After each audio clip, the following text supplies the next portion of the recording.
सोचिए अगर 1986 में आप लोगों के पास 1 लाख रुपए होते और उन 1 लाख रुपए को आप सेंसेक्स के अंदर इन्वेस्ट कर देते और कुछ नहीं करते, छोड़ देते, तो आज 2026 में आप लोगों के पास कितने रुपए होते?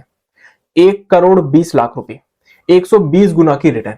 और यहां कुछ नहीं किया, सिर्फ सेंसेक्स के अंदर, इंडेक्स के अंदर इन्वेस्टमेंट करी, कोई स्टॉक सिलेक्शन नहीं करा, कोई टाइमिंग नहीं करी। लेकिन ये जो 1 लाख से 1 करोड़ 20 लाख तक की ये जो जर्नी है, ये जर्नी बहुत आसान नहीं होती, क्योंकि इस पूरी जर्नी के अंदर हमें कई बार ऐसे क्राइसिस देखने को मिले जिसका एक मेजर इंपैक्ट हमें स्टॉक मार्केट के अंदर देखने को मिला है, जिसकी वजह से स्टॉक मार्केट के अंदर हमें बड़े क्रैशेस देखने को मिले। और ऐसे टाइम पे आप लोगों को ये लगता कि सब कुछ खत्म हो चुका है। अब चाहे हम 1992 के क्रैश की बात करें जब सेंसेक्स 43% गिर गया, चाहे हम 2001 की बात करें जब निफ्टी 53% गिर गया, चाहे हम 2008 की बात करें जब निफ्टी 65% गिर गया, और चाहे हम 2020 की बात करें जब निफ्टी 40% गिर गया।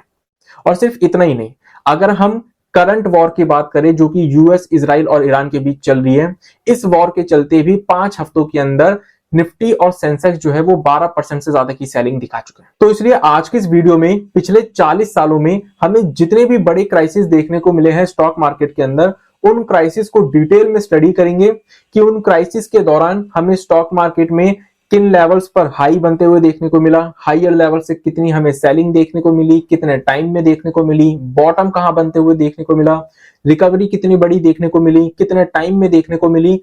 इस सभी डेटा को हम डिटेल में आज की इस वीडियो में स्टडी करेंगे और उसके बेसिस पर हम ये आइडेंटिफाई करेंगे कि जो करंट वॉर चल रही है यूएस, इजराइल और ईरान के बीच में, इस वॉर के चलते हमें और कितनी ज्यादा सेलिंग देखने को मिल सकती है मार्केट्स के अंदर, बॉटम कहां पर बनते हुए हमें देखने को मिल सकता है, कितनी बड़ी रिकवरी हमें देखने को मिल सकती है और कितने टाइम में हमें रिकवरी देखने को मिल सकती है। तो इसलिए वीडियो को एंड तक जरूर देखना, क्योंकि वीडियो के एंड में मैं आप लोगों के साथ ऐसा पैटर्न शेयर करूंगा जो कि आपके इन्वेस्टमेंट डिसीजंस को हमेशा के लिए चेंज कर सकता है। तो चलिए सबसे पहले मैं आप लोगों को लेकर चलता हूं सीधा 1992 में।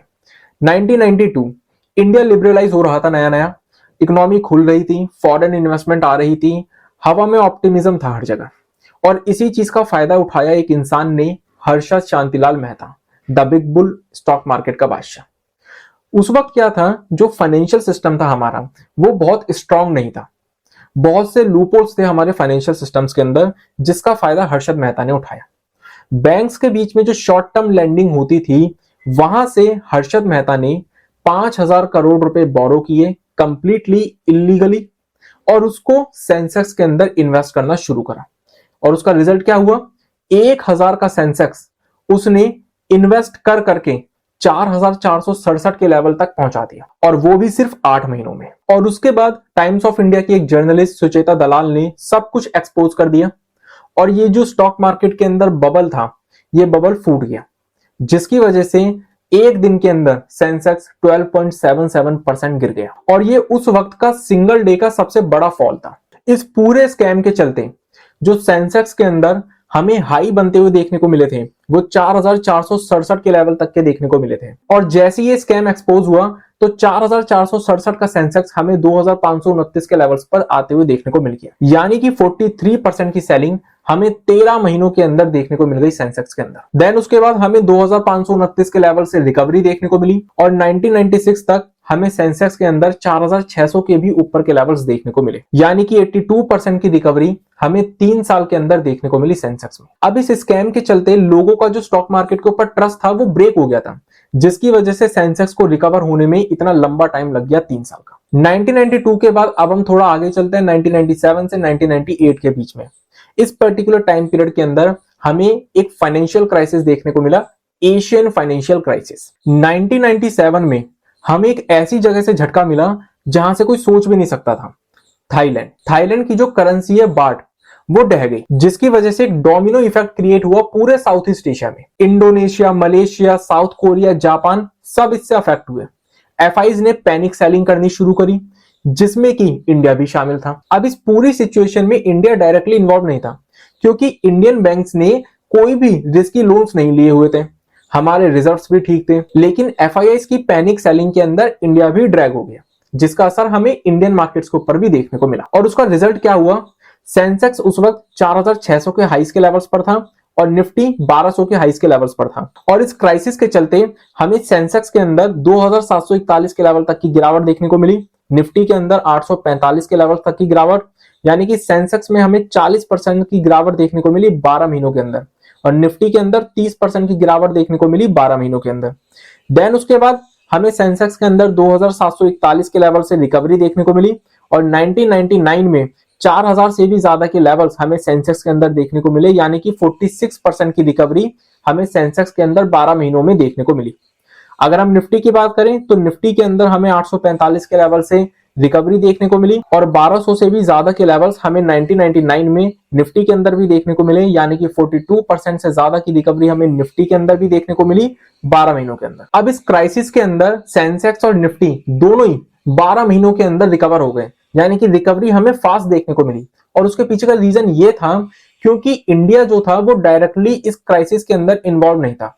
इंडिया के ऊपर इंपैक्ट सिर्फ एफआईएस की पैनिक सेलिंग का पड़ा था, और जैसी एफआईएस की पैनिक सेलिंग सेटल हुई तो इंडियन मार्केट्स के अंदर हमें रिकवरी देखने को मिल गई। अब इसके बाद थोड़ा और आगे हम चलते हैं 1999 में कारगिल वॉर के टाइम पर।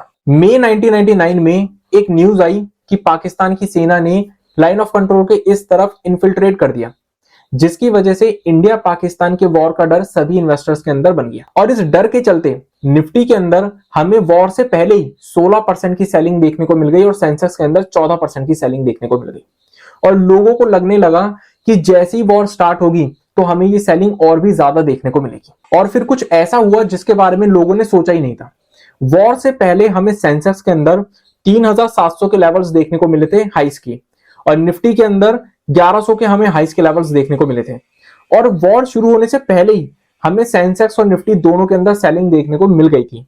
सेंसेक्स के अंदर हमें सेलिंग के चलते 3200 तक के लेवल्स देखने को मिल गए थे, और निफ्टी के अंदर 968 तक के लेवल्स हमें देखने को मिल गए थे, यानी कि सेंसेक्स के अंदर हमें 14% की सेलिंग 6 हफ्तों के अंदर देखने को मिल गई थी वॉर शुरू होने से पहले ही, और निफ्टी के अंदर 16% की सेलिंग हमें देखने को मिल गई थी 6 हफ्तों के अंदर। लेकिन जैसी वॉर शुरू हुई 3 मई 1999 को, तो हमें सेलिंग फर्दर कंटिन्यू देखने को नहीं मिली, हमें रिकवरी देखने को मिली। सेंसेक्स के अंदर हमें 37% से भी ज्यादा की रिकवरी देखने को मिली विद इन 3 मंथ्स, और निफ्टी के अंदर हमें 49% से भी ज्यादा की रिकवरी देखने को मिली विद इन 3 मंथ्स। अब यहां पर हमें एक बहुत ही अच्छी बात सीखने को मिलती है, जो कि करंट वॉर जो चल रही है उसमें भी हमारे काम आएगा। और वो क्या कि जो मार्केट्स होती है वो अनसर्टेनिटी से डरती है, क्लैरिटी से नहीं। जब तक वॉर शुरू नहीं हुई थी तब तक लोगों के मन में डर था कि वॉर होगी या नहीं होगी या क्या होगा, लेकिन जैसी वॉर ऑफिशियली शुरू हो गई तो लोगों को क्लैरिटी मिल गई, जिसकी वजह से इन्वेस्टर वापस आने लग गए और हमें मार्केट्स के अंदर रिकवरी देखने को मिली इंस्टेड ऑफ फर्दर सेलिंग। अगर हम थोड़ा और आगे चले 2000 से 2002 के टाइम पीरियड में, तो यहां पर हमें मल्टीपल इवेंट देखने को मिले, यानी कि मल्टीपल शॉक हमें यहां पर देखने को मिले। सबसे पहला शॉक हमें देखने को मिला .com बबल का बस्ट। 1990 में आईटी स्टॉक्स ने आसमान छू रखा था, और ये जो हमें ग्रोथ देखने को मिल रही थी आईटी स्टॉक्स के अंदर, ये सिर्फ और सिर्फ हाइप की वजह से देखने को मिल रही थी, ये रियल ग्रोथ नहीं थी। जिसकी वजह से जब 2000 में .com बबल बस्ट हुआ तो सभी आईटी कंपनीज के स्टॉक्स गिरने लग गए, और हमें हर तरफ स्टॉक मार्केट के अंदर सेलिंग प्रेशर देखने को मिला। दूसरा झटका हमें देखने को मिला केतन पारेख का स्कैम। केतन पारेख हर्षद मेहता का ही स्टूडेंट था। केतन पारेख ने अपने पर्सनल फेवरेट 10 स्टॉक सिलेक्ट किए हुए थे, जिनको कि हम K10 स्टॉक्स के नाम से भी जानते हैं। उन 10 स्टॉक्स के अंदर वो सर्कुलर ट्रेडिंग करके उनको पंप करता था। जैसे कि अगर हम पेंटा मीडिया ग्राफिक शेयर की बात करें, जिसका शेयर प्राइस 175 रुपए था, उसको पंप कर करके उसका प्राइस केतन पारेख ने 2700 रुपए तक लेके आ गया था। और जैसे उसका स्कैम एक्सपोज हुआ, अगेन हमें मार्केट के अंदर एक क्रैश देखने को मिला। देन उसके बाद तीसरा झटका हमें लगा 9/11 अटैक का। 11 सितंबर 2001 को अमेरिका के ऊपर एक टेरर अटैक हुआ, जिसका इंपैक्ट हमें ग्लोबल स्टॉक मार्केट के अंदर देखने को मिला। जिसका रिजल्ट क्या निकला, साल 2000 में सेंसेक्स जिसका हाईएस्ट लेवल 4200 था, और निफ्टी जिसका हाईएस्ट लेवल 1818 था, इनके अंदर हमें सेलिंग देखने को मिली। सेंसेक्स के अंदर हमें सेलिंग 2594 तक के लेवल की देखने को मिली, और निफ्टी के अंदर 850 तक के लेवल की सेलिंग देखने को मिली, यानी कि सेंसेक्स के अंदर हमें 38% की सेलिंग देखने को मिली 19 महीनों के अंदर इन तीनों क्राइसिस के चलते। और निफ्टी के अंदर हमें 53% की सेलिंग देखने को मिली 19 महीनों के अंदर इन तीनों क्राइसिस के चलते। देन उसके बाद लोअर लेवल से हमें इन दोनों के ही अंदर रिकवरी देखने को मिली, और 2004 में सेंसेक्स के अंदर हमें वापस 4200 तक के लेवल्स देखने को मिले, यानी कि लोअर लेवल से 62% की रिकवरी विद इन 3 इयर्स। और निफ्टी के अंदर हमें 2005 में वापस 1818 के लेवल्स देखने को मिले, यानी कि लोअर लेवल से 114% से ज्यादा की रिकवरी विद इन 46 मंथ्स, यानी कि 4 इयर्स। अब स्टॉक मार्केट ने इन तीनों क्राइसिस से जस्ट रिकवर किया ही था, तभी हमें एक और झटका देखने को मिला। 2004 में हमें देखने को मिले यूपीए इलेक्शन का रिजल्ट, जिसे कि हिस्ट्री में ब्लैक मंडे के नाम से भी जाना जाता है। 17 मई 2004 एक ऐसा दिन जिसे दलाल स्ट्रीट कभी नहीं भूल सकता। एग्जिट पोल्स के अकॉर्डिंग ये लग रहा था कि एनडीए ही वापस आएगी, वाजपेयी जी रहेंगे और रिफॉर्म्स चलते रहेंगे, तो मार्केट कॉन्फिडेंट थे। लेकिन जैसे ही फाइनल रिजल्ट आए तो कांग्रेस की यूपीए जीत गई। अब यहां पर इन्वेस्टर्स को डर लगने लगा कि रिफॉर्म्स रुक जाएंगे। उसके बाद क्या था, सेंसेक्स जो कि 5900 के हाइस के लेवल्स पर चल रहा था, उसके अंदर हमें 4505 तक की सेलिंग देखने को मिली, यानी कि ऑलमोस्ट 15.5% की सेलिंग हमें सिंगल डे के अंदर देखने को मिली, जो कि उस वक्त का सेंसेक्स का सबसे बड़ा क्रैश था हिस्ट्री में सिंगल डे का। अगर निफ्टी की बात करें तो निफ्टी के अंदर उस वक्त 1800 का हाई के लेवल्स हमें देखने को मिल रहे थे और 1800 से निफ्टी गिरकर 1388 के लेवल्स तक आई। ऑलमोस्ट 22% की सेलिंग हमें निफ्टी के अंदर भी हायर लेवल से देखने को मिली सिंगल डे में, और निफ्टी के अंदर भी सिंगल डे का सबसे बड़ा क्रैश था ये उस वक्त का। देन उसके बाद लोअर लेवल से इन दोनों ही इंडेक्सेस के अंदर हमें रिकवरी देखने को मिली और 6000 से भी ज्यादा के लेवल्स हमें सेंसेक्स के अंदर वापस देखने को मिले, यानी कि 33% से भी ज्यादा की रिटर्न हमें सेंसेक्स के अंदर 5 महीनों के अंदर देखने को मिली। निफ्टी की अगर हम बात करें तो निफ्टी के अंदर भी हमें 1900 से भी ज्यादा के लेवल्स देखने को मिले, यानी कि 36% से ज्यादा की रिकवरी हमें निफ्टी के अंदर भी देखने को मिली विद इन 5 मंथ्स। अब कांग्रेस की यूपीए जीतने के बाद यूपीए ने यह वादा किया कि जो रिफॉर्म्स है वो कंटिन्यू रहेंगे। डॉक्टर मनमोहन सिंह पीएम बने, इकोनॉमिक एजेंडा क्लियर हुआ, जिसकी वजह से 5 महीनों के अंदर हमें रिकवरी भी देखने को मिल गई। अब अगर हम थोड़ा और आगे चलें तो 2008 से 2009 के टाइम पीरियड में हम आते हैं, जब हमें देखने को मिला था global financial crisis Lehman Brothers का। 15 सितंबर 2008 को एक न्यूज आई कि लेमन ब्रदर्स, जो कि अमेरिका का 4th सबसे बड़ा इन्वेस्टमेंट बैंक था, जो कि 158 इयर्स पुराना बैंक था, वो एक रात में डूब गया। एक्चुअली में इस बैंक ने बिलियंस के रिस्की होम लोन्स दिए हुए थे और जैसे ही यूएस का हाउसिंग बबल बर्स्ट हुआ तो उन सभी होम लोन्स की वैल्यू जीरो हो गई, क्रेडिट मार्केट फ्रीज हो गई, जिसकी वजह से एफआईआईज ने पैनिक सेलिंग करना शुरू करा ऑल ओवर द वर्ल्ड, जिसमें कि इंडिया भी शामिल था। जिसका रिजल्ट क्या हुआ, सेंसेक्स अपने 21,000 के हाईएस्ट लेवल से 7,697 के लेवल तक आ गया, यानी कि 63% की सेलिंग हमें सेंसेक्स के अंदर देखने को मिली 14 मंथ्स के अंदर। वहीं निफ्टी के अंदर हमें 6,357 के हाईएस्ट लेवल से निफ्टी 2,253 के लेवल तक आते हुए देखने को मिल गया, 65% की सेलिंग 9 से 10 महीनों के अंदर। देन उसके बाद हमें इन दोनों ही इंडेक्सेस के अंदर रिकवरी देखने को मिली। सेंसेक्स के अंदर हमें वापस 21,000 के लेवल्स देखने को मिले, 172% से भी ज्यादा की रिकवरी हमें लोअर लेवल से देखने को मिली विद इन 20 मंथ्स। और निफ्टी के अंदर भी हमें वापस 6,357 के लेवल्स देखने को मिले, 182% से भी ज्यादा की रिकवरी हमें निफ्टी के अंदर देखने को मिली 60 से 71 महीनों के अंदर, यानी कि 5 से 6 सालों के अंदर। देन उसके बाद अगर हम थोड़ा और आगे आए 2015 से 2016 के टाइम पीरियड में, तो इस पर्टिकुलर टाइम पीरियड के अंदर भी हमें मल्टीपल इवेंट्स देखने को मिले, मल्टीपल झटके हमें देखने को मिले। सबसे पहला झटका हमें देखने को मिला चाइना युआन डिवैल्यूएशन का। अगस्त 2015 में चाइना ने अपने युआन डिवैल्यू कर दिया, जिसकी वजह से शंघाई एक्सचेंज एक दिन में 8.5% गिरा। इंडिया के अंदर 7 लाख करोड़ का मार्केट कैप उड़ गया। एफआईआईज ने 17,318 करोड़ रुपए मार्केट से निकाले। देन उसके बाद दूसरा झटका हमें लगा डिमोनेटाइजेशन का। 8 नवंबर 2016 को अनाउंसमेंट हुई डिमोनेटाइजेशन की, जिसकी वजह से एक दिन में सेंसेक्स 6.12% गिर गया और निफ्टी 6.33% गिर गया। जिसका रिजल्ट क्या रहा, सेंसेक्स जो कि अपने 30,000 के हाइस के लेवल्स पर था, उसके अंदर हमें 22,494 तक के लेवल की सेलिंग देखने को मिली, यानी कि 25 से 26% की सेलिंग हमें सेंसेक्स के अंदर देखने को मिली 11 महीनों के अंदर।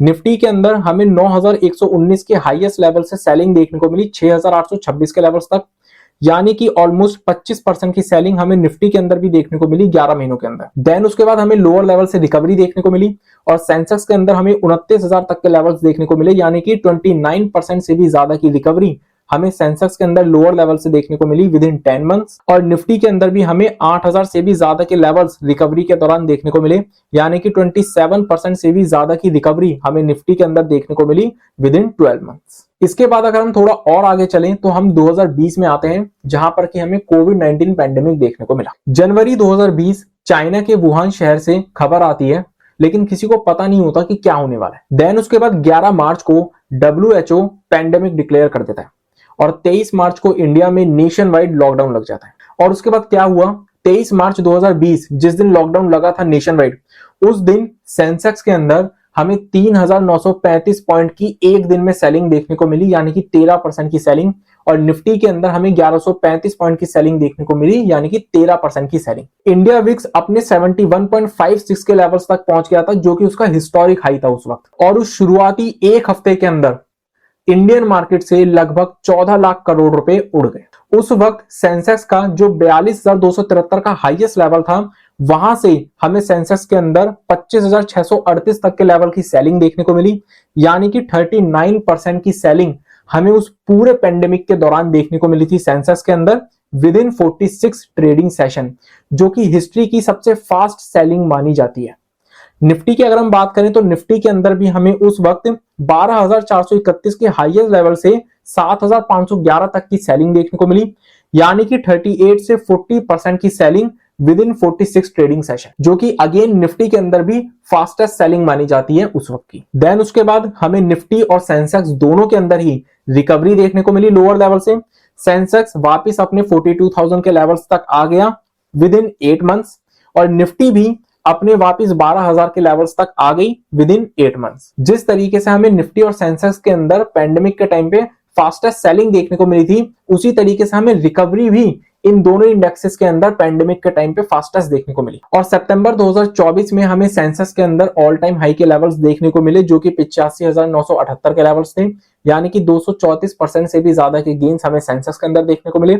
और निफ्टी के अंदर भी हमें 26,277 के लाइफ टाइम हाइस के लेवल्स देखने को मिले सितंबर 2024 में, यानी कि 249% से भी ज्यादा के गेन्स हमें निफ्टी के अंदर भी देखने को मिले। अब यहां पर हमें एक चीज सीखने को मिलती है, और वो क्या कि सेलिंग जितनी फास्ट होगी रिकवरी भी हमें उतनी ही फास्ट देखने को मिलेगी। अब अगर हम थोड़ा और आगे चलें तो हमें 2021 से 2022 का टाइम पीरियड देखने को मिलता है, जिसमें कि हमें अगेन मल्टीपल इवेंट्स, मल्टीपल झटके देखने को मिले।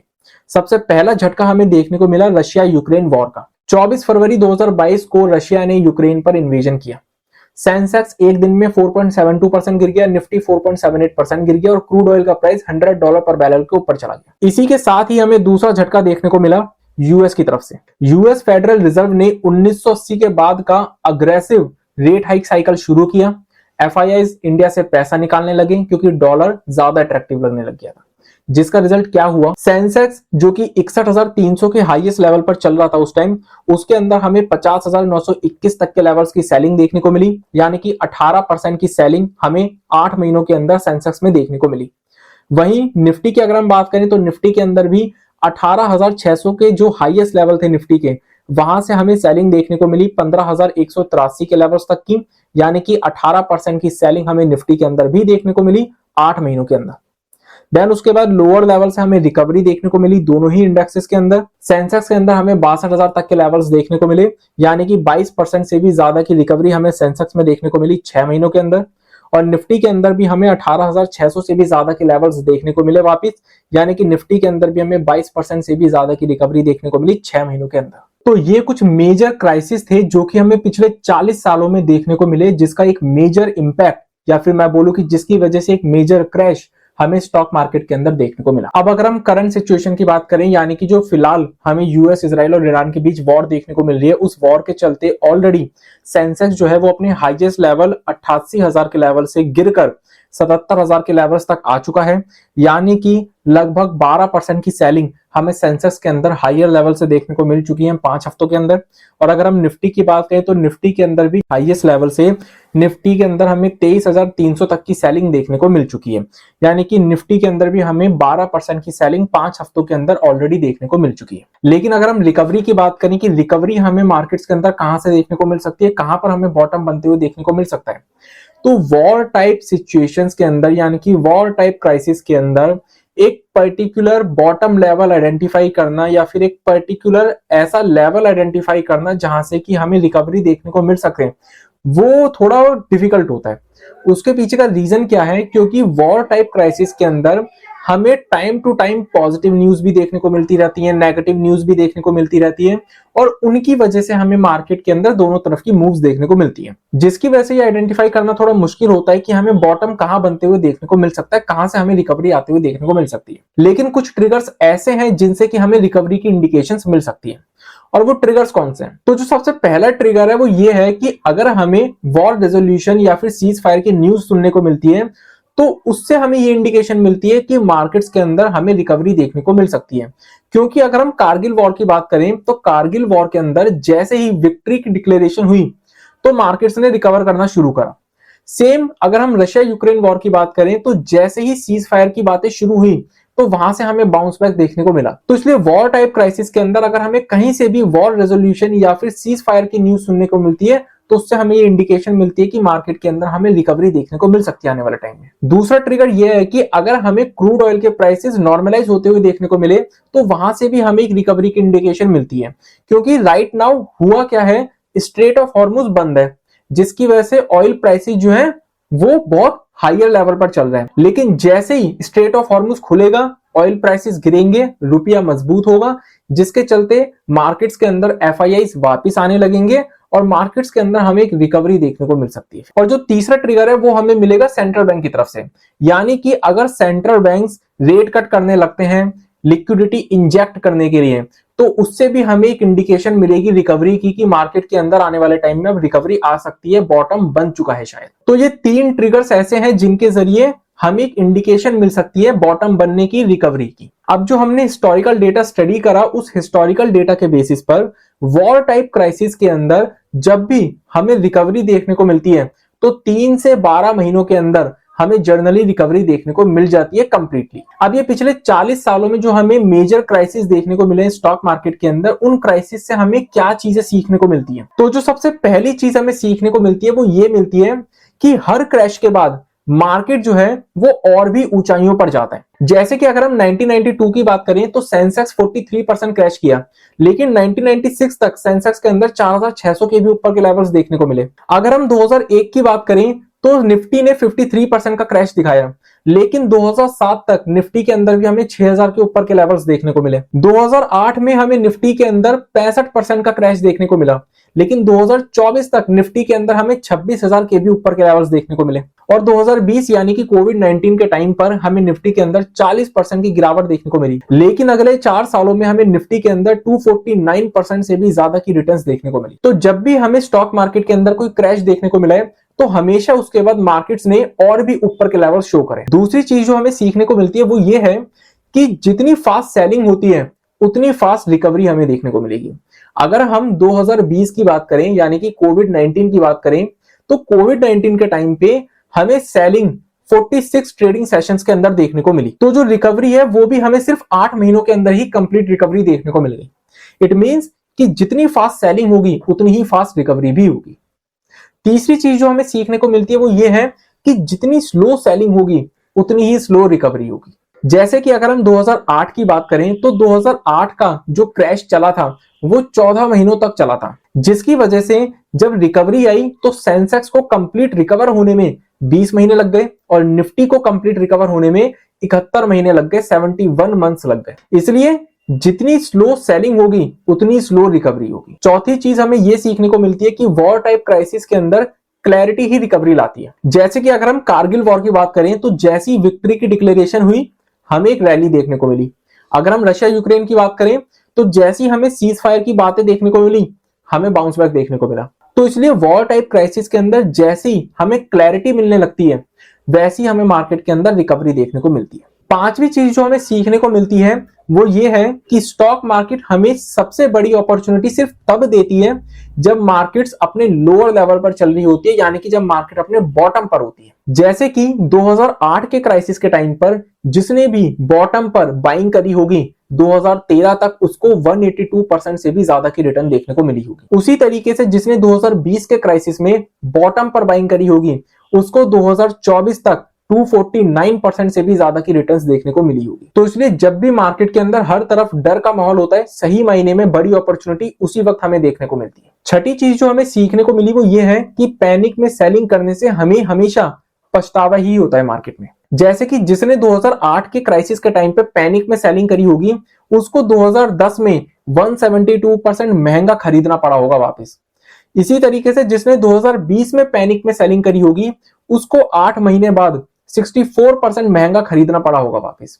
तो इसलिए स्टॉक मार्केट में पैनिक में सेलिंग करना हमेशा पछतावा ही लेकर आता है। और सातवीं चीज जो हमें सीखने को मिलती है वो ये है कि हमें हमेशा डेटा पर भरोसा करना चाहिए, फियर पर नहीं, दूसरों की बातों पर नहीं। जब भी हमें स्टॉक मार्केट के अंदर क्रैश देखने को मिलता है, हर कोई यही बोलता है कि अब मार्केट वापस नहीं आएगा।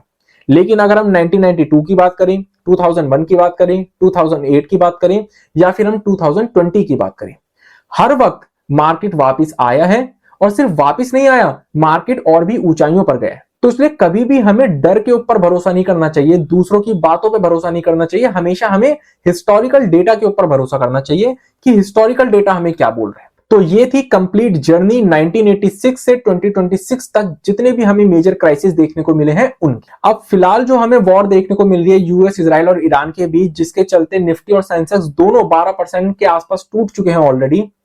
इस वॉर के दौरान हर किसी के मन में एक ही सवाल आ रहा है कि अब हम क्या करें। तो मेरा जवाब पिछले 40 सालों का हिस्टोरिकल डेटा देखते हुए यही रहेगा कि जब भी हमें क्रैश देखने को मिला है उसके बाद मार्केट वापस आया है, और जब भी हमें क्रैश देखने को मिला है उसके बाद मार्केट और भी ऊंचाइयों पर गया। तो जो लोग पैनिक में बेच रहे हैं वो वही गलती कर रहे हैं जो कि उन्होंने 2020-2008 के टाइम पे करी थी, जिसकी वजह से उनको बाद में महंगे पे खरीदना पड़ा। और जो लोग एसआईपी बंद कर रहे हैं वो भी गलती कर रहे हैं, उनके साथ वही सिचुएशन हो रही है कि अगर वो लोग मार्केट में सामान खरीदने जाते हैं तो उनको डिस्काउंट चाहिए होता है, लेकिन अब जब मार्केट डिस्काउंट दे रही है तो वो खरीद नहीं रहे। मैं ये नहीं बोल रहा बिल्कुल भी कि मार्केट कल से ही रिकवर होना शुरू हो जाएगी, शायद मार्केट और नीचे जाए, शायद रिकवर होने में 3 महीने लगे, 6 महीने लगे। लेकिन 40 सालों का हिस्टोरिकल डेटा अगर मैं देखता हूं तो मुझे यही समझ में आता है कि जो लोग इन्वेस्टेड रहे हैं हर सिचुएशन में वो ही एंड में जीते हैं। तो इसी के साथ आज की इस वीडियो को मैं यहीं पर कंप्लीट करता हूं। आई होप कि आप सभी लोगों को आज की वीडियो अच्छी लगी हो, इन्फॉर्मेटिव लगी हो और आप लोगों को आज की इस वीडियो से कुछ नया सीखने को मिला हो।